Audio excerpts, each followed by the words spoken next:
Despite being one of, if not at some point in Bleach, the single most popular villain in the series, Kubo elected to never give ULQUIORRA a backstory during the initial run of the canon manga. Now, it's not like he was averse to giving the Espada backstories. Characters like Stark and Barragan both got backstories to complement their characters, but Kubo elected not to do this for ULQUIORRA, and I can kind of see why. You have to remember, of course, that ULQUIORRA's aspect of death is nihilism, the belief that life and everything in it has no purpose, it is all meaningless, and therefore, being the embodiment of nothingness, it kind of makes sense to leave ULQUIORRA as a blank slate, to not go any further than what is there on the surface level. ULQUIORRA is, in many ways, nothingness incarnate. Despite this reasoning, as an absolute fan favourite, I think a lot of people wanted to see what made ULQUIORRA tick as a character, what made him the man he was in the story, and what formed that worldview of his, that very nihilistic worldview where he didn't believe in things that his eyes couldn't perceive,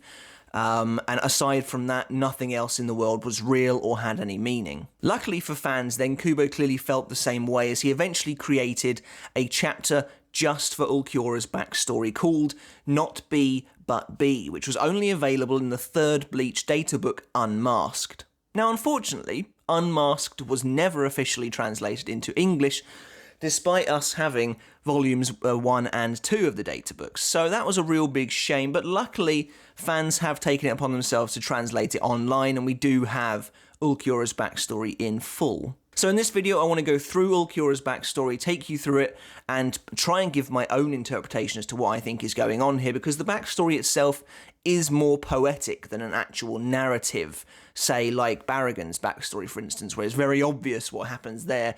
ULQUIORRA's is a little bit more vague, which again is kind of in keeping with the character's mysteriousness. Before we begin, however, guys, if you haven't subbed to my channel already, maybe you're brand new here and you love Bleach, well, you're in the perfect place. Make sure to hit that sub button now. We do Bleach videos every single week. Once you finish up with this one, we've got a 40-minute Ugram hash wall analysis for you to go and check out if you haven't already.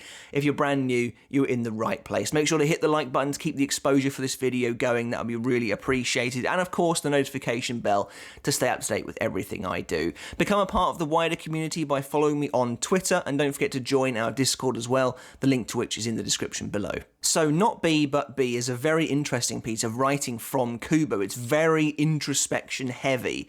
It's all internal monologue from ULQUIORRA, from essentially the moment of his infancy to an ULQUIORRA that is a little bit more recognisable today.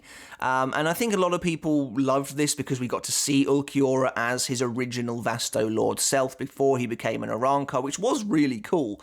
But there's a lot more here than that, and we get real insight into this guy's mind. So the chapter itself is not particularly very long, but it's all about ULQUIORRA seemingly coming to terms with his existence in this world that he now finds himself in, and we begin to understand why he feels the way he does about nihilism and emptiness and the void, and how his eyes are the only things that he believes to be real, and the only things perceived in those eyes are actually, actual objects in the world. But the chapter actually begins at the end of our story, with ULQUIORRA having already submerged himself within a bone-white tree, having removed part of his mask and becoming a natural-born Arrancar. His eyes appear to be heavy. It looks to me he's beginning to close them as though he's going to sleep, having found some kind of solace in this crystal tree palace, essentially, that he found here, which obviously ties into the fact that he's actually dreaming at the moment, which we'll get into later. But this is the start of the story. It starts where it ends.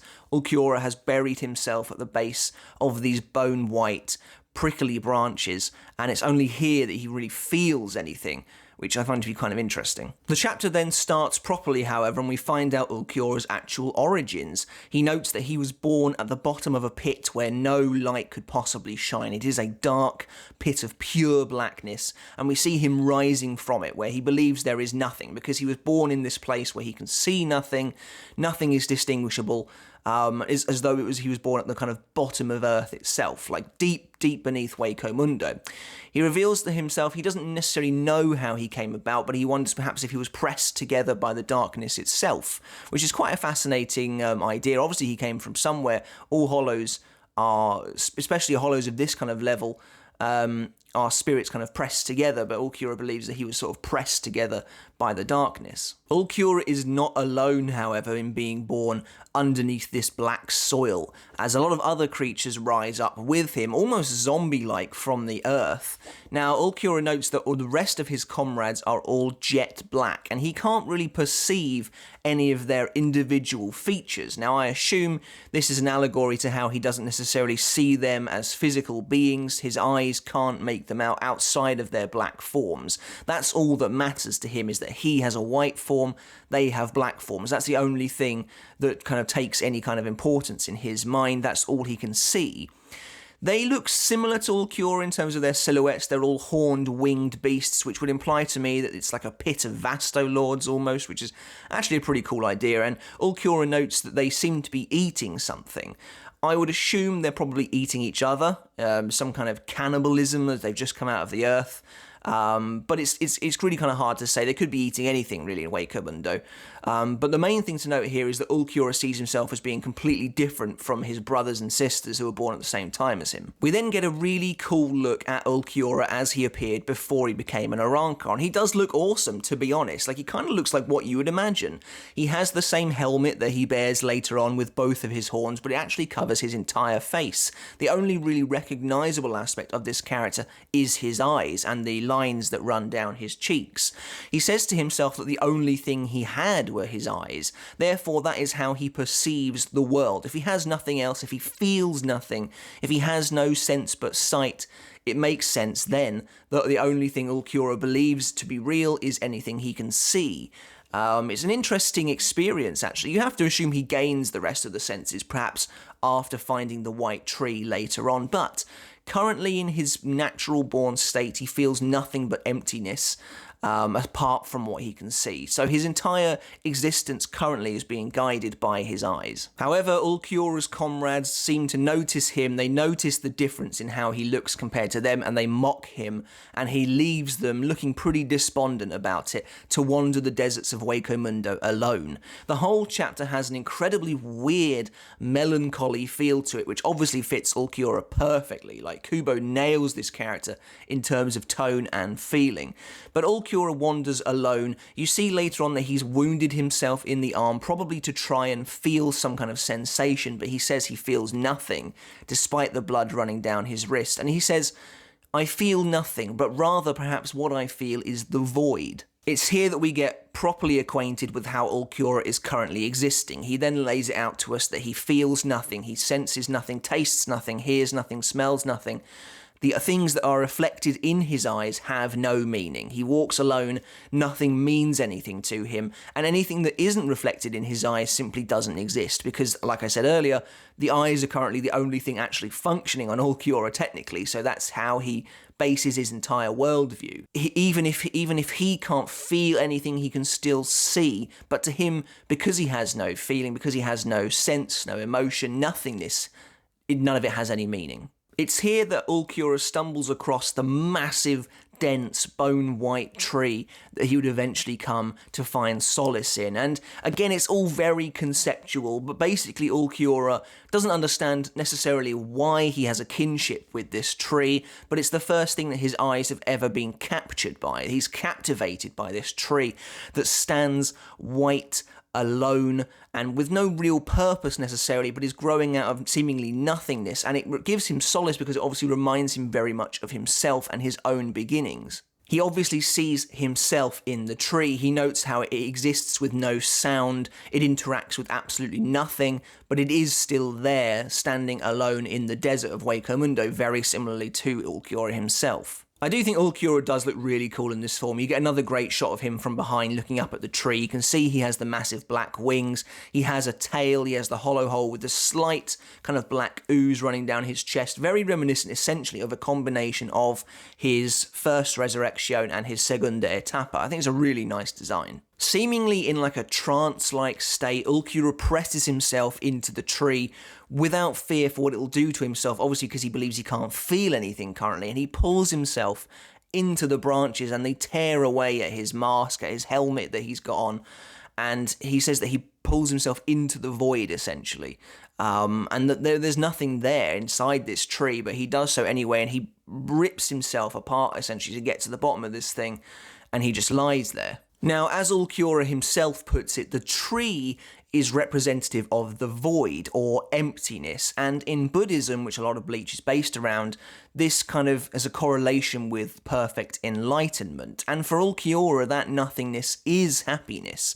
That's why, despite losing his line of vision at the base of this tree, despite not being able to sense anything and being cut off from the world, he has found happiness. You know, he has found that solace in the nothingness. That's ULQUIORRA's nihilistic almost argument, that's his worldview.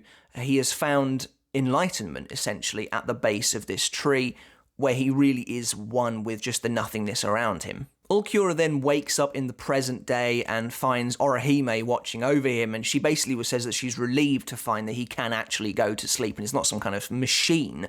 She calls him ULQUIORRA-kun, however, and he doesn't like that one bit. He basically tells her, "You will refer to me just as ULQUIORRA." And this is all part of ULQUIORRA's struggle with humanity and wanting to find out more about himself. That quest for meaning that is so very human that ULQUIORRA is a key part of his character, but he doesn't want to believe it. ULQUIORRA, obviously, we see in the canon manga, doesn't want to be compared to a human, doesn't want to believe that there is human inside of him in any way, shape, or form, or that these humans he's interacting with are changing him in any way. ULQUIORRA believes in nothingness. Nothing means anything to his eyes, therefore he is nothing, certainly not human. And for Orihime to address him as such is, you know, giving him a certain level of humanity, which he wants to discard immediately. ULQUIORRA essentially pretty cleanly sums up his worldview at the end of the chapter with another internal monologue, where he says that if such a thing as happiness exists, it should resemble the limitless nothingness, which again is reflected by the white tree that he found shortly after his birth in Hueco Mundo. He says, you know, that his eyes, nothing reflected in them has any meaning. If they aren't reflected in his eyes, they don't exist. There is nothing. Like, to ULQUIORRA, nothing means anything, and if you can't see it, it literally doesn't exist anyway. So that is his worldview. That is what he believes in. That's what shapes the person he is in the canon manga when he questions Orihime on what it means to have a heart shared between your friends. Obviously, it's a metaphorical concept. It's not a real heart, but to ULQUIORRA, that doesn't make any sense, because if he can't see it, he's physically incapable of believing it to be real. It's a fascinating character. I think the backstory does actually lend some additional weight to the character, and I think it does give us a clearer view of why he feels the way he does. At the end of the chapter, we see a small dot portrayed in the middle of the page. This dot in Buddhism, again, represents a sort of focal point, which represents emptiness. This same dot is actually showcased in 353, I think, the chapter just after ULQUIORRA is dead, or just after he's about to die, showing again that Kubo really does equate the idea of nothingness to ULQUIORRA, and that is a central theme of his character. So that's it really for this video, guys. We've looked at ULQUIORRA's backstory, not B, but B. It's a very conceptual, existential chapter. It's very different from a lot of Bleach content, very different from the other Espada backstories, who are frankly a lot simpler to decipher.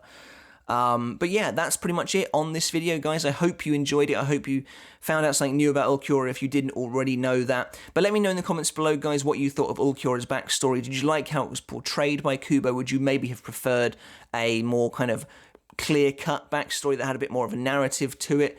And would you have liked to have seen this in the manga itself, or maybe would it not have fit? Let me know what you thought in the comments below. Make sure to subscribe if you haven't already, guys. I'd really appreciate the support. But until next time, I shall catch you later. I'll see you then.